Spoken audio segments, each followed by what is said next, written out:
Being teachable is so important. It's so important. You can't ever get to the place where you think you know everything, or you don't feel like you can learn from someone else, or from a doctor or a television program or a book you read. You've got to be educable. You've got to be willing to learn. Things are always changing and shifting. New things are being discovered, and it's important that we stay in touch with what's going on. I have recently had someone who went into a diabetic coma. I have an overdose that happened, and I have someone who had a triple bypass. And all of these things are avoidable. Yes, there are circumstances that happen that are not avoidable. And if you've lived a certain way and for a certain amount of time, the consequences of your actions catch up with you. And so you can't jump up and make a change and then expect none of those consequences to come. That's not how it happens. But if you're teachable, if you're willing to learn, you can learn something different, so you don't end up in places like these. All three of these things are avoidable. They're avoidable. And I looked up a scripture, Proverbs 15:32 through 33, and it says, "If you refuse to learn, you are hurting yourself. If you accept correction, you will become wiser. Reverence for the Lord, is an education in itself. You must be humble before you ever receive honors." There's so much in that scripture. If you refuse to learn, you stay dumb, is basically what that's saying. And you're hurting yourself. You're not going, I'm not going to learn that. I don't want to learn that. I'm going to teach them. And really, you're the one who's staying ignorant and not getting the education you need. Listen, we've got to learn stuff all day, every day to stay where we need to stay. The next part of the thing says, if you accept correction, we have got to be willing to let other people speak into our lives.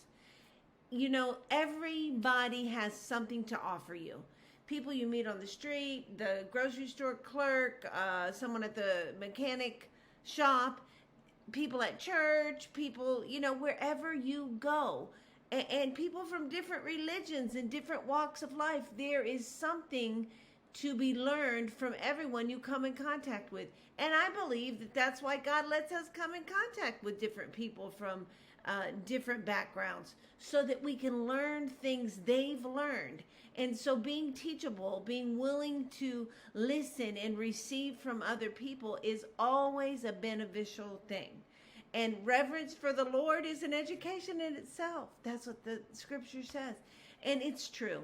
I think, I'm not Catholic, got no issues with Catholics or Lutherans or any other religion. But some of these religions do ritualistic things that, in my opinion, show much more reverence for God than what we do.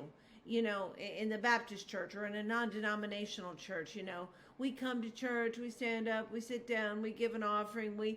They do a lot more intense. And even Jewish people back in the day, they had many rituals they went through, cleansing and things they had to do to keep their food, make their food acceptable, holy, whatever.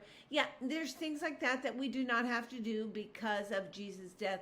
But the reverence in these acts is so much greater than the reverence that we have for the God we serve today. We just think God can deal with anything, and he'll get along, and he'll be fine with or without our reverence. And yeah, we trust him and we respect him, but we don't do things that show honor to God.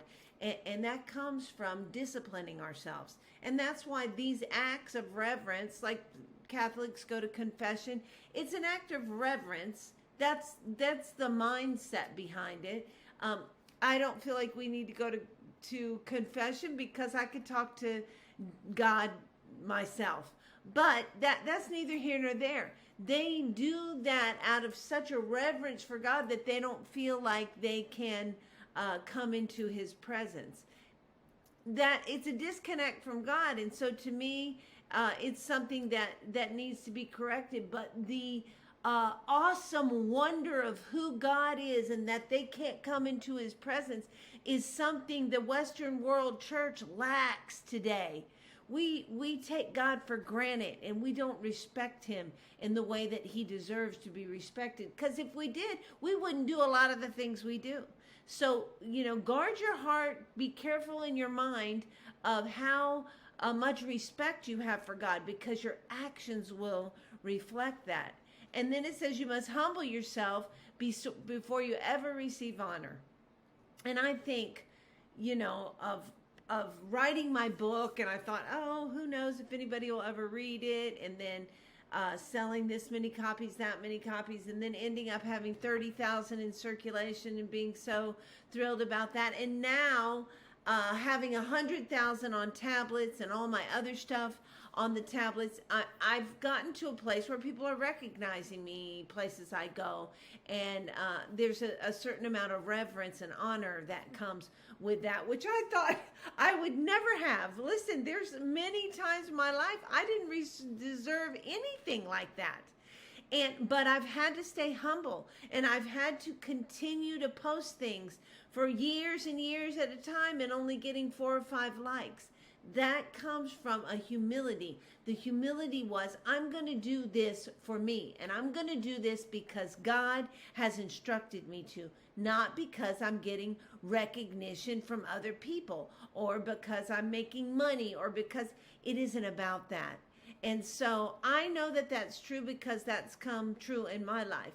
So keep yourself humble. Listen, you're nothing without the power of God.